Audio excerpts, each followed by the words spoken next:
우리가 잘 아는 것처럼 아브라함에게는 이삭 전에 또 다른 아들이 있었어요. 이스마엘이 있었죠. 근데 그 여종 하갈을 통해서 난 아들이라, 그러니까 아들은 맞지만, 아브라함의 아들은 맞지만 하나님께서 약속하신 아브라함과 사라 사이에서 나온 약속의 아들은 아니었던 거예요. 그런데 나이는 이미 100살, 90살이 돼가는데 전혀 소식도 없고 그럴 가능성도 없는 상태에서 하나님께서 드디어 그 약속의 아들을 주십니다. 그 아들이 이삭이에요. 얼마나 애지중지 키웠을까요? 그 아들을 열심히 키웠는데 그러던 어느 날 하나님께서 음성으로 아브라함을 부르십니다. 아브라함. 오늘 읽은 말씀을 읽다 보면 주로 어떤 표현이 또 이렇게 눈에 많이 띄냐면 내가 여기 있나이다라고. 아브라함을 하나님께 부르실 때, 하나님의 천사가 부를 때, 사자가 부를 때 아브라함은 자기의 감정에 따라 대답하지 않아요. 그냥 부르시는 분은 그대로 인정하고 그분 앞에 그대로 순종하면서 자기를 드러냅니다. 누구랑 그렇게 대조가 되죠? 아담과 대조가 돼요. 아담은 잘못하고 나서 숨었어요. 하나님께서 아담아 내가 어디 있느냐 할 때 그는 부끄러워서 숨어 있었어요. 자주 말씀드립니다만 설마 하나님이 아담이 어디 있는지 몰라도 물어보셨겠어요? 그건 아니죠.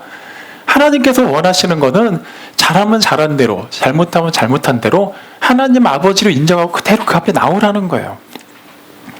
칭찬을 받던 혼이 나든 아버지기 때문에 그 앞에 숨김없이 나오라는 거예요. 그런 관계가 이미 형성이 됐는데 왜 네 스스로 우리 관계를 끊으려고 해? 라고 묻고 계시는 거예요. 아브라함 입장에서는 지금 잘 되고 있어요. 이제 이삭 무럭무럭 잘하고 있단 말이에요. 자기도 이제 크게 이제 고민할 필요 없고 이제 더 이상 아내를 어디 가서 누이라고 속일 필요도 없을 정도로 이제 세력도 만들었어요. 근데 대뜸 하시는 얘기가 모리아 땅으로 가서 내가 지명하는 어느 한 산에 가서 거기서 내 아들, 내 사랑하는 독자 이삭을 번제로 드려라. 번제가 뭐예요? 그냥 각을 뜨고 가죽을 벗기고 내장 다 꺼집어내고 다 불살라버리는 거예요. 그냥 목 졸라 죽이는 그런 개념이 아니에요. 너무나도 비참한 거예요. 그러니까 제물을 드릴 때 번제는 그냥 우리가 그냥 소고기, 돼지고기도 먹는다 이러지만 사람을, 그것도 자기 독생한 아들 이삭을, 아니 약속의 아들이라고 주셔놓고 데려가시려면 그냥 제명에 살다가 죽던지 불가피하게 사고로 떠나는 건 그렇다 치는데 내 손으로 그것도 그렇게 반인륜적인 방법으로 잡아서 아들을 바치라고, 이게 말이 됩니까? 일단 하나님이 말도 안 되는 얘기를 하세요. 근데 더 웃긴 거, 아브라함은 또 그걸 또 그대로 해요. 이거는 우리가 그냥 보면은 하나님도 문제고 아브라함도 문제예요. 일단은 아버지로서 설사 하나님 말씀을 듣더라도 근데 하나님 꼭 그 방법이 아니면 안 됩니까? 그 정도 말을 해도 되는데 아브라함은 그대로 순종합니다. 그리고 사환 둘을 데리고 아들을 데리고 번제할 때 필요한 나무를 메고 불하고 칼을 들고 그 모리아산 있는 곳으로 가는 거예요. 3일 남짓 그냥 걸어갑니다. 걸어가는 동안 아브라함의 심정이 어땠을까요? 부모 마음이 그렇잖아요. 아이를 키우면서 아이가 아프면 보통 부모들이 어떤 마음이 들어요? 차라리 내가 대신 아플 수 있다면. 다 그런 마음이잖아요. 아브라함은 지금 그냥 차라리 나 살 만큼 살았는데 난 이제 100살도 훨씬 넘었는데 그냥 죽으려면 내가 죽어야 되는데 이걸 어떡하지? 사라한테는 어떻게 얘기하고 왔는지는 모르겠어요. 그 내용이 성경에 안 나와 있으니까 그냥 넘어갈게요. 자, 그래서 3일째 되는 날 그 사원들한테 얘기를 합니다. 상당히 의미심장한 얘기를 하죠. 5절에서 너희들은 여기 머물러 있어라. 내가 이 아이와 가서 하나님께 번제를 드리고 예배를 드리고 우리가 다시 돌아오리라. 네? 우리가 돌아온다 그래요? 만약에 하나님 말씀 그대로 번제를 이삭을 드리면 아브라함만 돌아와야 되는데 내가 돌아오리라 이렇게 해야 되는데 우리가 돌아오리라 그래요. 사실 우리는 이 얘기 결론은 다 알잖아요. 그러니까 결과적으로 아브라함 믿음 좋은 거 이렇게 드러났고 이삭 잘 됐고 하나님께서 예배하신 양이 있고 그 양이 예수님을 상징하는, 우리 다 알아요. 다 알아. 근데 일단은 좀 아브라함의 입장에서 한번 생각을 해보자고요. 역지사지가 맞으면 쉽진 않은데, 근데 어쨌거나 아브라함은 우리가 돌아오겠다라고 얘기해요. 그러니까 뭔가 그에게는 확신이 있다는 얘기예요. 그래도 지금 상황이 좀 묘합니다. 확신이 있다고 하면은, 만약에 제가 아브라함 상황인데 확신이 있다고 하면 저는 아예 안 갈 거예요. 무슨 말이냐면, 아니 어차피 내 아들 안 죽일 거 내가 하는데 뭐하러 갔다가 또 와? 그냥 굳이 그냥 하나님 어차피 안 죽이실 거잖아요. 뭐로 굳이 거기까지 갔다 와야 되는 거죠? 저라면 아마 그랬을 것 같아요. 근데 아브라함이 일단 갑니다. 근데 아들이 또 묻죠. 궁금하잖아요. 자기는 이제 나무를 이렇게 지고 가는데 지금 저 번제를 드려야 되는데 이 광야에 아무것도 없는 데서 양을 어디서 구해야 되는데 그 아버지 나무도 있고 칼도 있고 불도 있는데 번제할 어린 양을 어디 있나요? 라고 물어요. 그때 8절에서 아브라함이 상당히 의미심장한 얘기를 하죠. 아들아, 번제할 어린 양은 하나님이 자신을 위하여 준비하실 것이다. 자, 여기까지 내용을 한번 보면서 다시 한번 돌이켜 볼게요. 하나님께서는 아브라함에게 이삭을 번제로 드리라고 할 때 뭐라고 표현하셨냐면 너의 아들, 사랑하는 너의 독자라고 표현해요. 사랑하는. 여호와 이레, 하나님이 준비하신 일이 이루어지기 전에 필수적으로 우리에게서 하나님께서 요구하시는 게 있습니다. 사랑하는 것을 내려놓으라는 거예요. 그러니까 이걸 오해하시면 안 돼요. 그러면 나는 뭐 돈도 전 재산 다 처분해야 되는 거야. 내 명예 다 내려놓고 뭐 다 무조건 아프리카 오지 가서 섬겨야 되는 거지. 그 얘기를 하려는 게 아니에요. 그러니까 하나씩 보자고요, 과정을. 왜 굳이 사랑을? 이왕이면 이스마엘을 번제로 드려. 물론 사람을 번제로 드린다는 것 자체가 말도 안 돼요. 말도 안 되지만 이스마엘이라고 하면 조금 느낌이 달랐을지는 모르겠는데 왜 하필이면 이삭일까? 사랑하는 아들 이삭을, 그리고 사랑하는 아내 사라가 나중에 이걸 알고 나면 얼마나 속이 찢어질까 난리가 난 거예요. 그런데도 아브라함은 그걸 그대로 따릅니다. 내가 여기 있습니다 하고. 그런데 사원들에게는 우리가 올 거야라고 얘기해요. 그리고 아들에게는 하나님께서 자기를 위하여 어린 양을 예비해 두셨다라고 그렇게 얘기합니다. 자, 1년에 여기까지의 과정을 놓고 보면 그냥 뭐 믿음이 아브라함이 뭔가 뭐 미리 계시받은 게 있나 보다, 믿음이 좋으니까 어느 정도 감을 잡았나 보다 이렇게 할 수 있어요. 하지만 중요한 것은 나중에 번제단 위에 나무를 쌓아놓고 이삭을 눕히고 그가 칼을 들어서 내칩니다.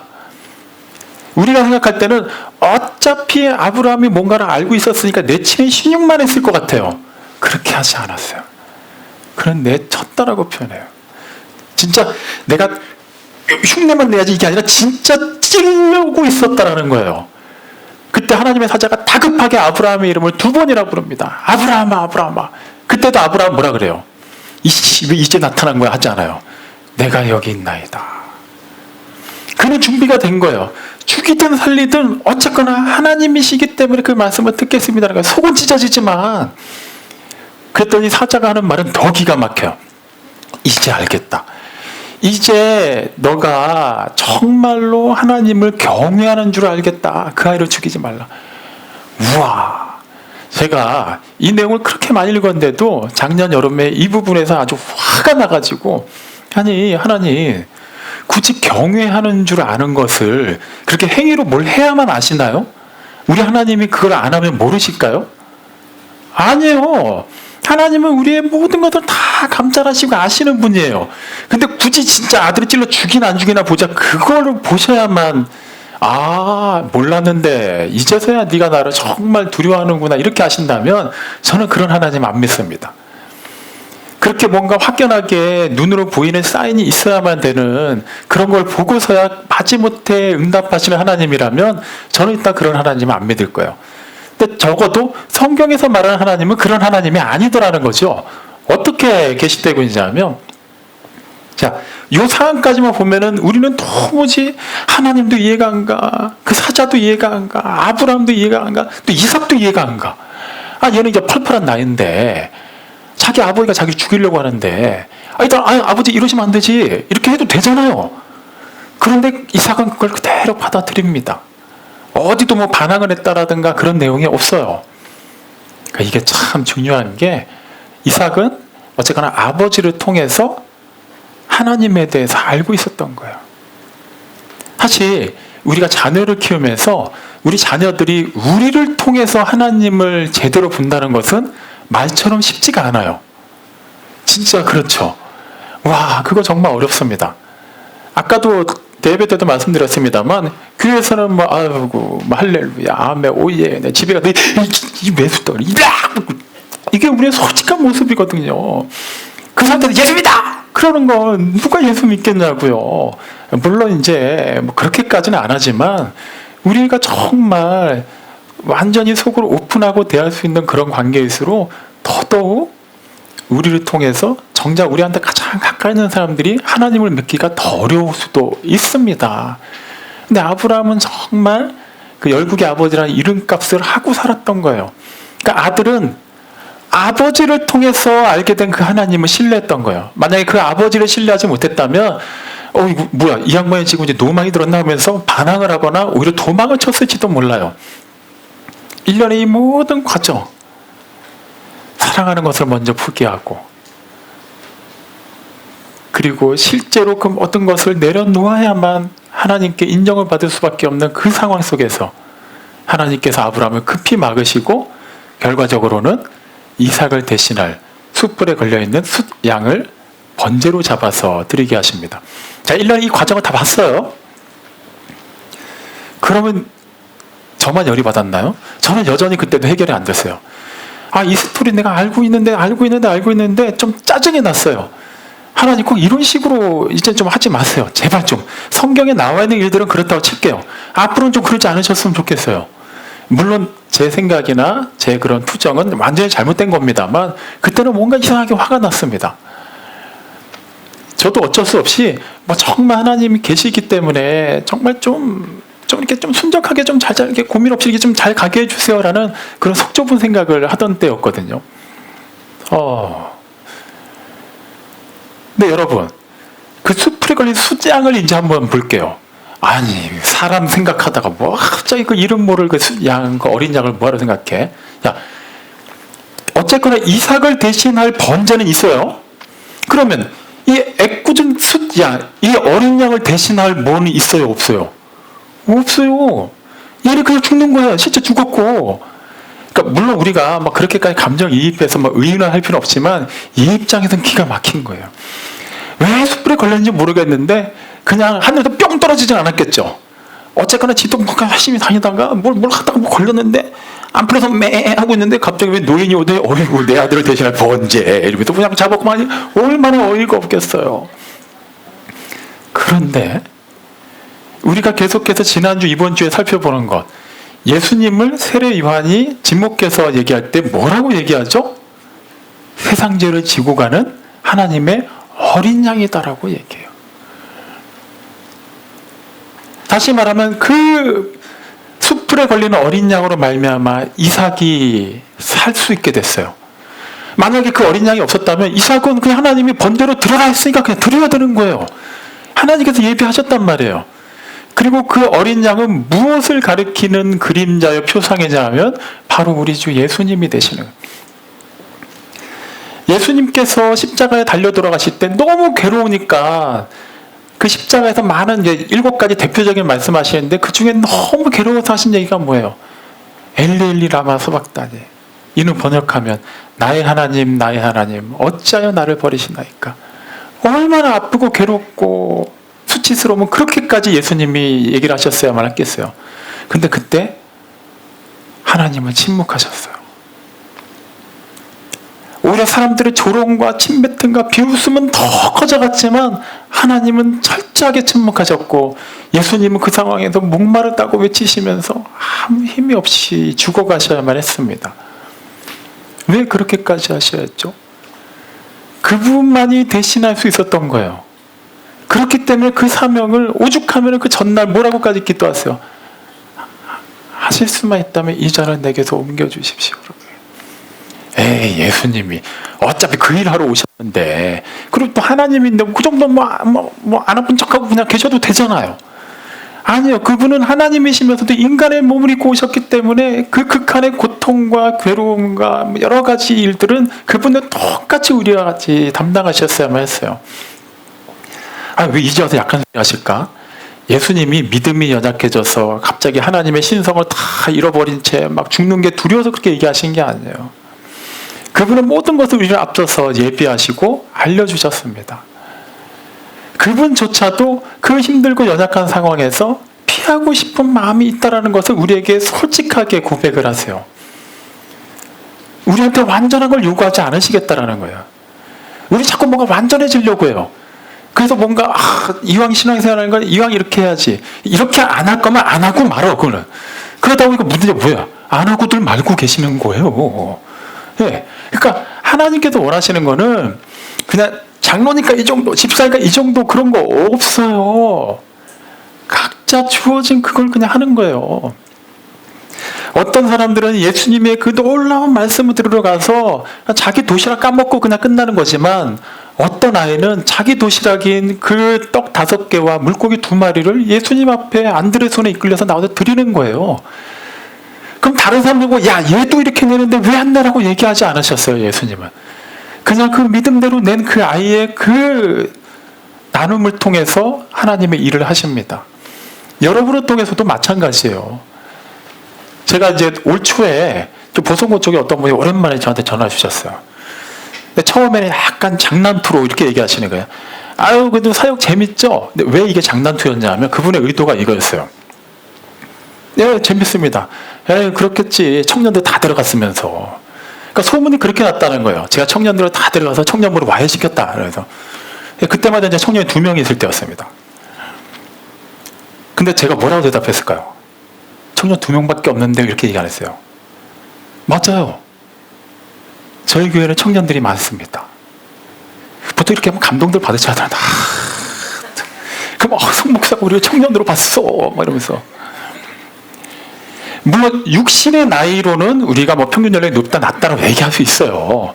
얘기할 수 있지만 중요한 거는 하나님 앞에서 우리가 어떠냐는 거예요.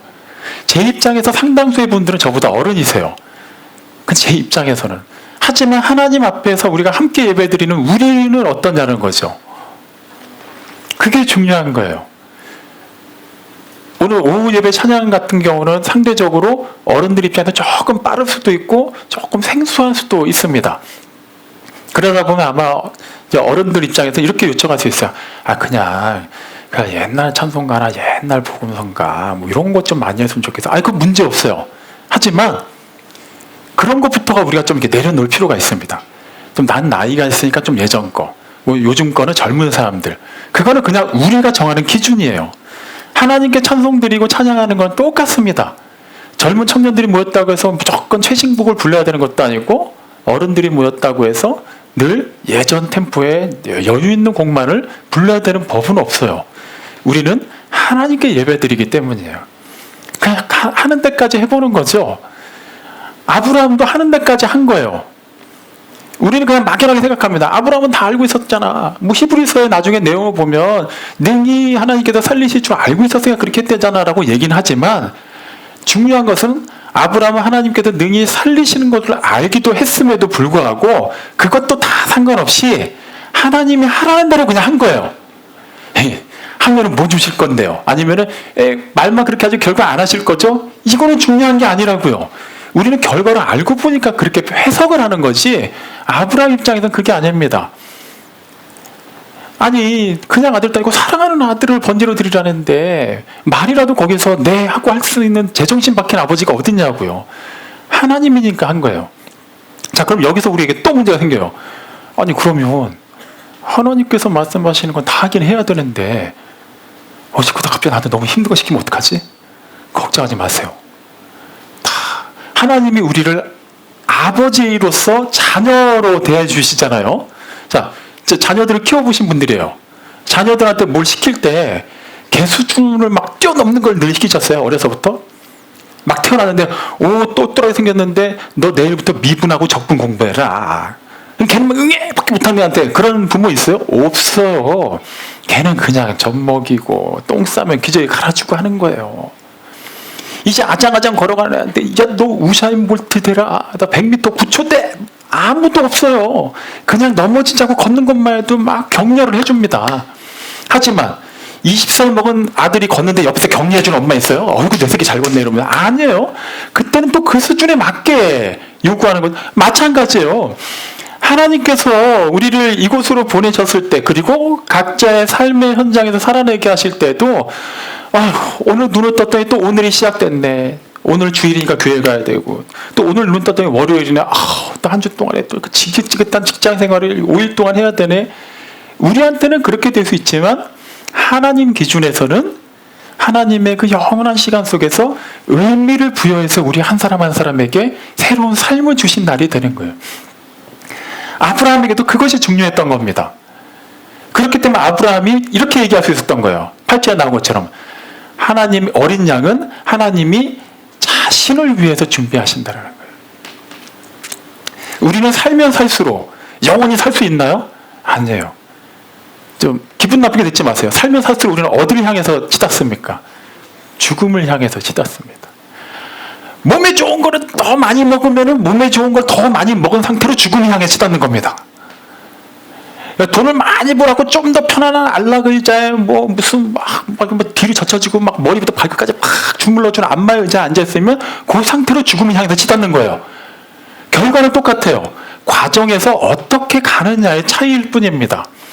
근데 여러분 중에 죽음을 준비하신 분 계신가요? 그래, 언젠가는 그날이 올 것을 난 알고 있어. 이런 거 말고, 제가 말하는 준비라는 것은 우리에게 죽음 이후에 있는 것을 어떻게 여러분들은 준비하고 계시냐라는 거예요. 이미 우리는 준비가 된 사람이에요. 우리가 준비한 게 아니기 때문이에요. 무슨 말이냐면, 정말 저를 포함한 여기 중에 어느 누구라도 나는 예수 없어도 죽으면 그래, 일단은 사후세계가 있다고 치고 나는 천국 갈 자신이 있습니다라고 얘기할 수 있는 사람은 아무도 없어요. 우리끼리는 얘기하죠. 그래도 누구누구는 법 없이 살 것 같은 사람이 한두 명씩 있는데, 나는 자연인이다 이런 사람들 보면은 그래도 한두 명은 나올 것 같은데, 아니에요. 세상에 의인 없느냐? 하나도 없어요. 그러니까 그 부분을 고민하지 말고 이제 진행할게요. 그러니까 우리에게 다가오는 그날, 전혀 우리는 준비가 안 된 상태로 맞아들일 뿐입니다. 언젠지 모르지만. 근데 그날이 오면 이제부터는 게임이 달라져요. 되돌릴 수도 없고, 그냥 그다음부터 결과가 뻔하게 가는 거야. 왔어? 지옥! 우린 예외 없이 다 그렇게 갈 수밖에 없었어요. 우리가 지상에서 열심히 뭘 준비를 했어도 아무것도 안 됩니다. 저는 실제 그렇게 저한테 얘기하는 분을 본 적이 있어요. 예전에 어떤 분이 할아버지셨는데, 그러니까 제가 지도하는 교회 학생의 할아버지였어요. 근데 그분은 외국에 사시는데 어떻게 한국에 잠깐 나오셨고, 무슨 계기가 돼서 그냥 걔네 집에 갔다가 잠깐 인사를 드리게 됐어요. 근데 이제 그 할아버지가 저에 대해 이미 얘기를 들으셨나 봐요. 그때 제가 전도사였는데, 전도사님, 교회 다니는 사람들은 나중에 죽으면 다 천국 간다던데, 그럼 또 저같이 삐뚤어진 사람은 또 뭐라고 대답해요? 아니요, 교회 다닌다고 다 가는 거 아닙니다. 또 이러고 앉아 있어. 또 그분이 약간 놀래더라고. 그래요? 교회 다니면 다 간다 그러던데. 어쨌거나 저는 교회를 안 다니는데, 그럼 제가 이대로 죽으면 전 지옥 가는 건가요? 그러니까 이게 뭐예요? 지금 말싸움하자 이거예요 지금. 그래서 근데 왜 그렇게 물어보시는 거예요? 그러니까 그래도 내가 있는 동네에서 나름 유지라서 교회에서 무슨 행사한다고 하면 내가 이렇게 후원다고 했는데, 듣기로는 어지간한 사람들 몇 년 천금보다 내가 더 많이 냈다고 하는데, 그럼 나 정도면 된 거 아닙니까? 라고 얘기하시는 거예요. 그냥 딱 들었대. 여러분은 어떻게 대답하실 수 있을 것 같아요? 대답 안 하셔도 되세요. 그런 때는 그냥 웃고 말아요, 그냥. 예. 근데 저는 또 그 와중에 또 가만히 못 있어, 또 전도사라고 막 해서, 그러니까 예수님이 인격적으로 영접했느냐를 먼저 얘기하실 필요가 있습니다. 아니, 내가 교회에다 그만큼 돈을 줬으면 그게 그거 아닌가요? 그 교회는 뭔가 유익했겠죠. 하지만 그분의 영혼만을 놓고 보면은 전혀 하나님을 만날 준비는 하나도 안 돼 있는 거예요. 교회에다 자기 전 재산이 얼마인지 몰라 그걸 다 쏟아부어도 그건 아무 의미가 없습니다. 그냥 정말 하나님을 진실로 바라보고 알고 그분이 말씀하시는 대로 살아내느냐가 중요한 것이지, 내가 교회를 위해서 뭘 했고 목사를 위해서 뭘 했고 교회에서 그동안 내가 어떻게까지 헌신했고는 하나도 중요하지 않다라는 거예요.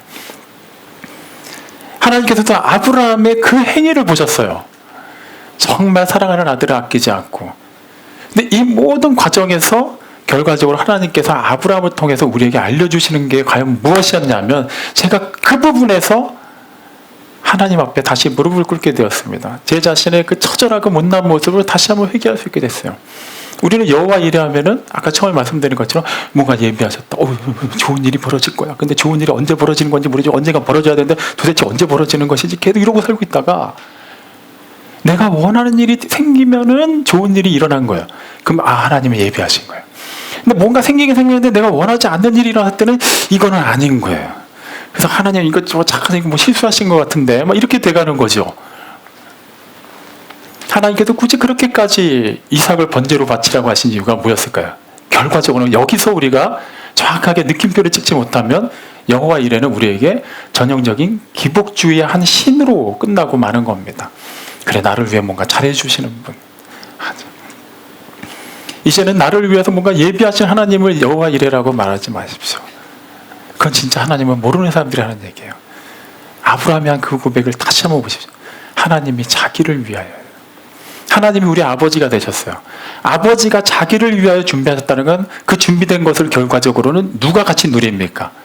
자녀가 누리는 거예요.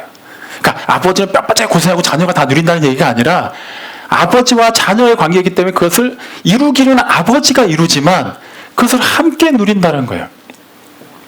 아버지가 퇴근하는 길에 치킨을 한 마리 사갔어요. 그건 아버지가 일을 해서 번 거고 아버지가 직접 주문해서 그걸 들고 간 것도 아버지입니다. 하지만 같이 먹을 때는 가족이 같이 먹어요. 그때 아버지가 야 이놈 새끼들아 내가 돈 벌고 내가 들고 갔는데 닭다리 2개 내 거 이러는 아버지 있어요? 그냥 모가지 옆에 있는 거 그걸 먹으면 무만 먹어도 애들이 먹는 것만 먹어도 진짜 배가 부르고 기뻐할 수 있는 게 그게 아버지의 마음이에요. 아버지는 지금 이삭을 바치라는 것은 진짜 바치나 안 바치나 보자가 핵심이 아니에요. 내가 그 모든 것의 주인이라는 것을 알고 있느냐라는 것을 아브라함에게 다시 한번 확인하신 겁니다. 그리고 너와 나 사이의 관계가 정말 온전한가를 다시 한번 보자라고 확인하시는 거예요. 그리고 우리에게도 물으시는 거예요. 너희가 너의 모든 것을 예비하고 준비하고 살아간다 하지만 너희가 아무리 준비해도 해결할 수 없는 것, 그것은 내가 너희를 위해서, 궁극적으로는 나를 위해서, 하나님을 위해서 다 준비하셨다라는 거예요. 아까 요한복음 15장에서 말씀드린 것처럼 우리가 정말 포도나무 가지고 포도나무이신 예수님께 온전히 붙어만 있다면 농부이신 아버지 하나님께서 알아서 잘 자라게 해주세요. 우리는 붙어만 있으면 되는 거예요. 우리를 통해서 열매가 맺히는 건 너무나도 당연한 거예요. 열매가 우리한테 맺혀지지만 그 수확하는 농부 입장에서 어이구 이 가지가 이 열매를 맺었네라고 얘기하지 않죠. 와 우리 포도나무가 포도를 맺었네라고 얘기하는 거예요. 우리 입장에서 좀 억울한가요? 아니 가지 내가 실제적으로 열매를 맺혔는데 왜 영광이 포도나무한테 가? 아니죠.